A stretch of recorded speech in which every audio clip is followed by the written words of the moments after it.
to forget about him, but Ron DeSantis is still governor of Florida. He took the comfy couch hosts on a tour of the concentration camp that he's building in Florida in order to round up brown people, and throw them in a camp because he doesn't want them in Florida. Surprise, surprise, the economy of Florida is going to be severely harmed by rounding up brown people who, by the way, all over this country, Latinos are afraid to go to work. Anybody who is perceived or looks Latino is afraid to go to work. I think our viewers at home should note that this is air-conditioned facility, yes, so if any of the news claims are keeping them out in the hot, humid South Florida, that is wrong. It's probably 62 degrees here, to be honest. Or 72. Hey, yep. Biden wanted me in here, okay? He wanted me. It didn't work out that way, but he wanted me in here, that son of a bitch. So if you've not been paying much attention, if you've kind of just learned to tune out their constant whining and screeching and hysteria and nonsense, the liberal activists and media are currently having a complete and total meltdown over this brand new constructed migrant detention facility in the heart of the Florida Everglades, known affectionately as Alligator Alcatraz, which we'll tell you about here today. But this comes at the same exact moment that we currently have new anti-ICE protests breaking out in the heart of Los Angeles. As you can see, this is actually basically a live feed of them right now, blocking a major freeway in that city, calling for a number of things, Trump to get out of the city, etc. They're also apparently saying, as a pretext to stop deportations, they also want an eviction moratorium on all renters, basically, which to me kind of sounds like an excuse. I don't know what that has much to do with deportations. It sounds to me you guys constantly just want an excuse not to pay your freaking rent. But nonetheless, guys, there you have it. And in this video, I want to get into the recent hysteria and panic that you have been seeing, including right here in this current anti-ICE protest breaking out in LA. But here is the point I want to make first and foremost, is that I'm not sure if they realize it or not, but all of these characters are actually simply just playing into the very narrative that Trump wants to set with the opening of this new Alligator Alcatraz facility. Because keep in mind, when you call it a concentration camp, when you say it is so brutal, it's inhumane, it's this and that, you know, as maybe brutal in this sense as it may be, I think it is worth noting here that is exactly the statement, the goal, the message that Homeland Security is trying to send out with the construction of this facility. And let me explain exactly what I mean by that. Is to an extent, yes, is it true? The Alligator Alcatraz thing, as right-wingers named it, by the way, not even left-wingers, we gave it that name for a reason. Is it kind of performative? Is it almost theatrical? Is it supposed to make a statement? Yes, but what is the entire incentive structure behind that? And by the way, something that I'd argue can be very effective is the message of deterrence, right? This is what it is all about. The very purpose of the structure is basically to, as Homeland Security has been making it pretty clear they want to encourage people to do here, is self-deportation. So essentially there to say, look, we don't want to have to put you through the deportation process. We would very much prefer you just take the flight home by yourself. In fact, we'll even give you a $1,000 cash waiver and a free flight home to do so, because that is far cheaper than the process of putting you through a full ICE-backed deportation. However, if you don't want to do that, if you're not going to comply, if you're going to try to make this difficult on us, understand that the process, the things you're going to go through in response to the detention and the processing and all that might not be all that pleasant, and that is exactly the point behind Alligator Alcatraz. And so the reason I bring that up is, again, to say that when the media hypes this up, when they're like, oh, look at this is so... You are just encouraging self-deportations. You're saying to the public, yes, if you're an illegal alien, yeah, like, we're going to live in fear. This is so bad. That's literally what the Trump administration is trying to achieve. Like, do you guys understand this or not? Nonetheless, in this video today, I want to get into that as well as discuss some of the fear-mongering and the meltdowns that you're seeing from Democrat activists over Alligator Alcatraz and the greater immigration situation. So we'll get into it. First, though, folks, do us a big favor here as usual. If you enjoy the content, make sure you hit that like button down below. Subscribe to the channel if you are new. Subscribing here, guys, is not only the best way to support our content, but it also ensures that you stay up to date with all of the latest news and coverage. And with that said, so first, let's, I guess, start this video by first of all briefly explaining exactly what Alligator Alcatraz is.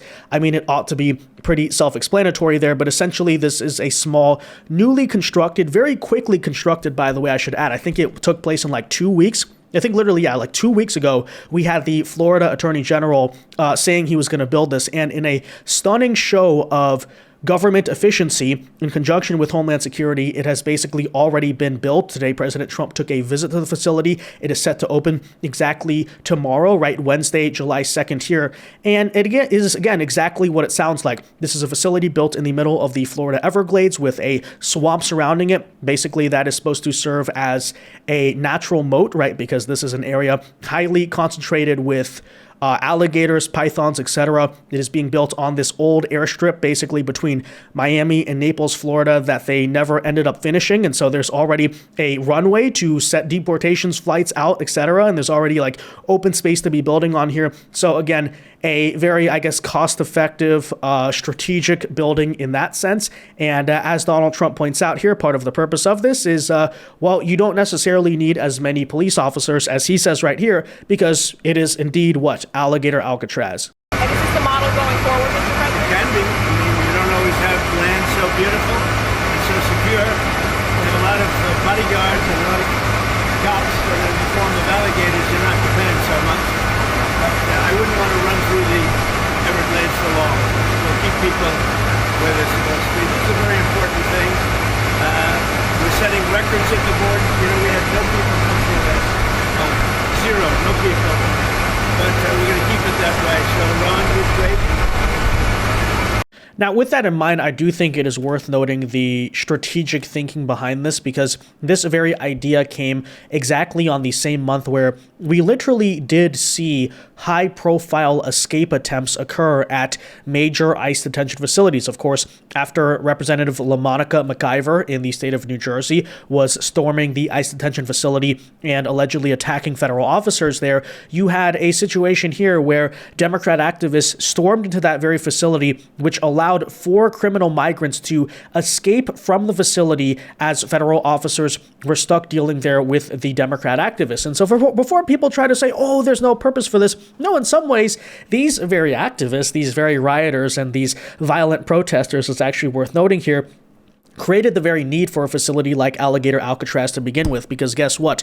If there's a greater need for more secure facilities, if it is hard to house high-profile criminal migrants when you constantly have Democrat protesters trying to basically break in and get them out, then, you can either build a super expensive high-security detention facility, or you can use nature to your advantage and, of course, build a facility like Alligator Alcatraz, which was essentially the point behind all of this. Take a listen here to a further explanation from Florida's Governor Ron DeSantis about this. Again, very efficiently constructed migrant facility that they are vowing, as we'll show you, by the way, in a second, is mostly supposed to house the absolute worst of them. But take a listen.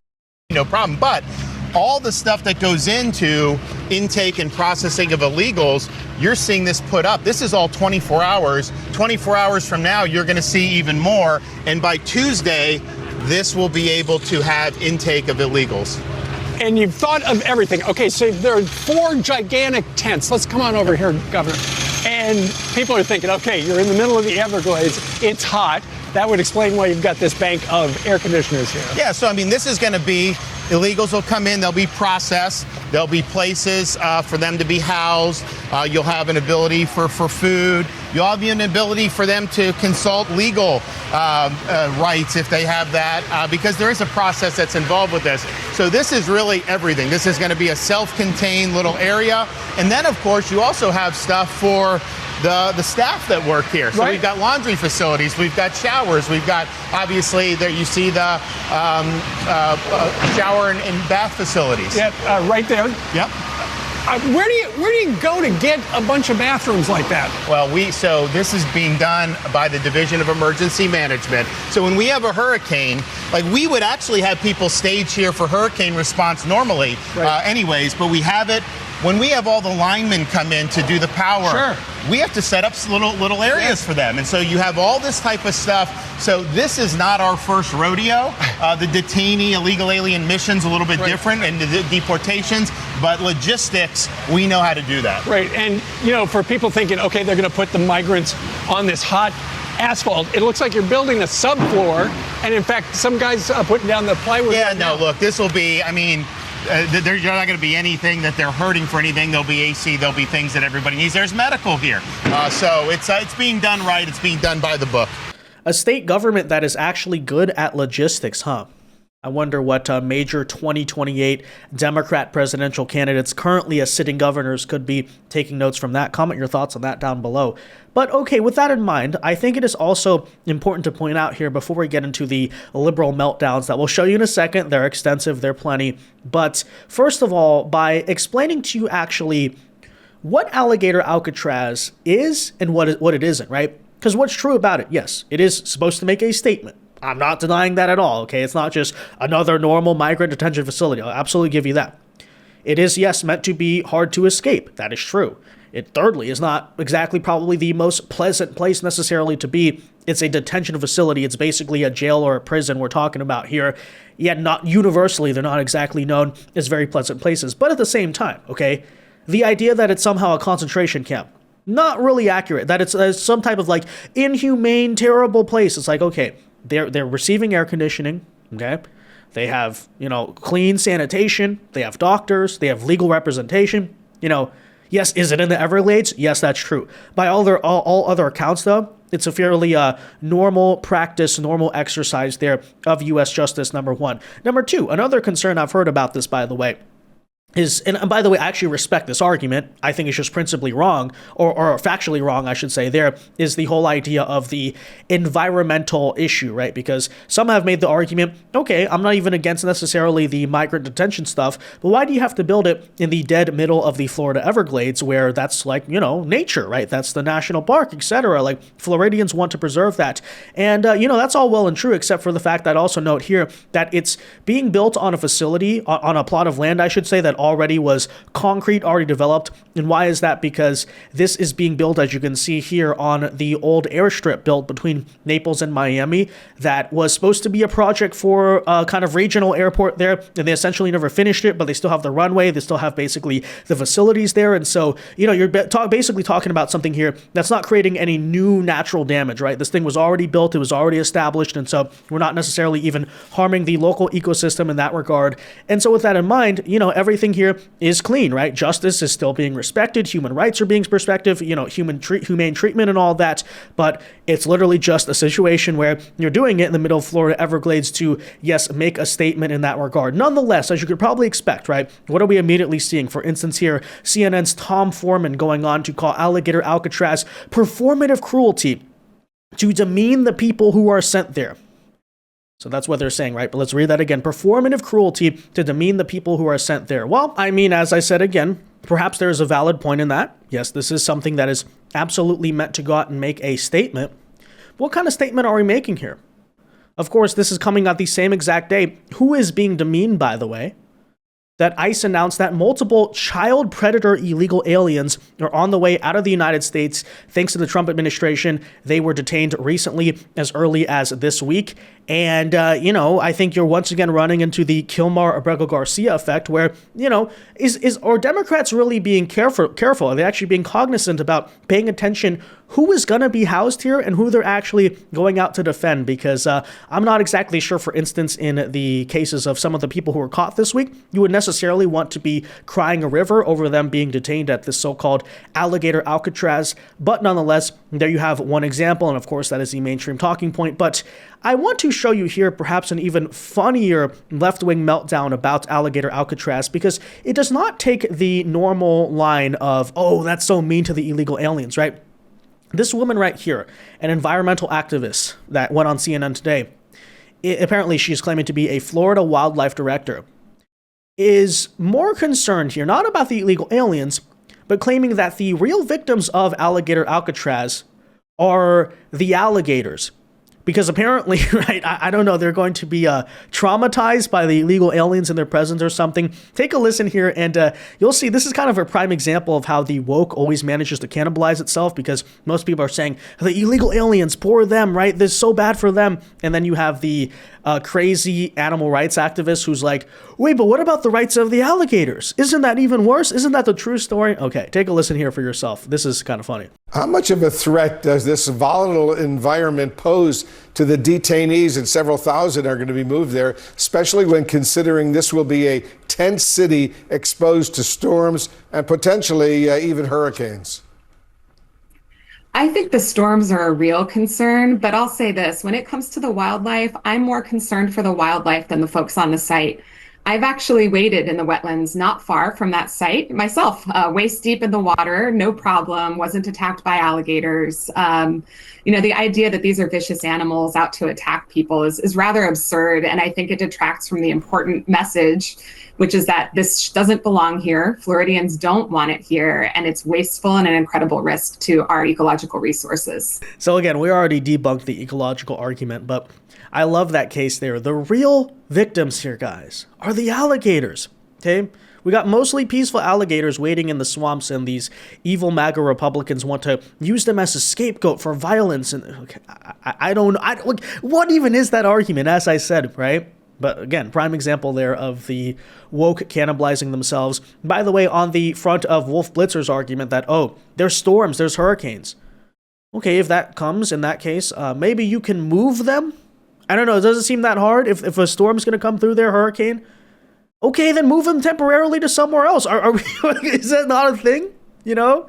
It's the 18th century. We got to pull something by a wagon, and it's going to take about 7 days and a fortnight to get them over. What are you talking about? Okay, but anyways, there you have just the typical meltdowns, the fear-mongering. Now, with that in mind, on the note of Alligator Alcatraz, I also do today here want to show you some of the highlights of President Trump's visit there with Florida Governor Ron DeSantis, because at this announcement, you not only got the news that the state of Florida basically collaborated with Homeland Security to build Alligator Alcatraz, but Governor DeSantis has been doing a whole lot to try to help expedite those deportations with Trump. And today he confirmed alongside Trump that Florida will be doing something very big here. They will be deputizing National Guardsmen as immigration judges. Essentially, you may have heard the talking point lately that, oh, well, there's not enough immigration judges, okay? That's why the woke federal judges are trying to grandstand and all this stuff, and we need more due process and all that. So basically what Florida is saying is, okay,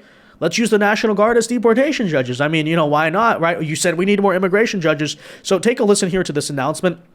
And I think you're, by the way, going to see a big example of how a lot of red states, a lot of other Republicans are kind of dropping the ball in terms of helping Trump, backing him up here as the president and leader of the party. But nonetheless, here's the news today out of Florida. This is, we're offering up our National Guard and other folks in Florida to be deputized to be immigration judges. We're working with the Department of Justice for the approvals. I'm sure Pam will approve.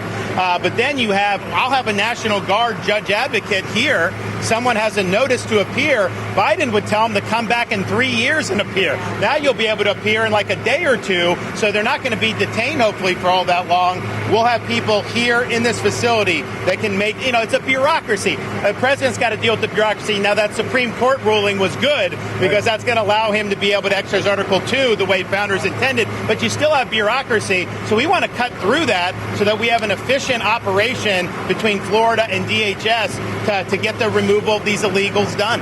Well, certainly one can attest to the fact that after witnessing the 2024 primary, it is good to see Trump and what do we call him, the sanctimonious, right? Working together, water under the bridge. That is certainly a positive development. And that is, by the way, something that was confirmed today by both Trump and DeSantis, as people asked, obviously, the elephant in the room. I mean, we get it. Okay, so in 2024, DeSantis, when he dropped out of the race, he endorsed Trump. He did not defend Nikki Haley. He said, I'm behind Trump, whatever. He kept kind of quiet.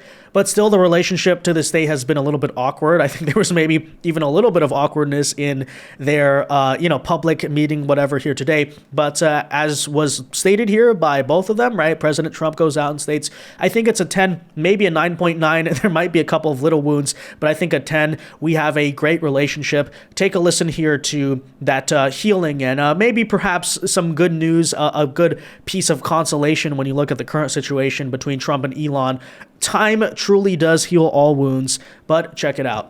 Yeah, you stand here now as partners on this effort. How would you describe the relationship, and what future does Governor DeSantis have? I think it's a 10. Maybe 9.9, because there might be a couple of little wounds. So maybe it's 9.9. I think we have a 10. We get along good.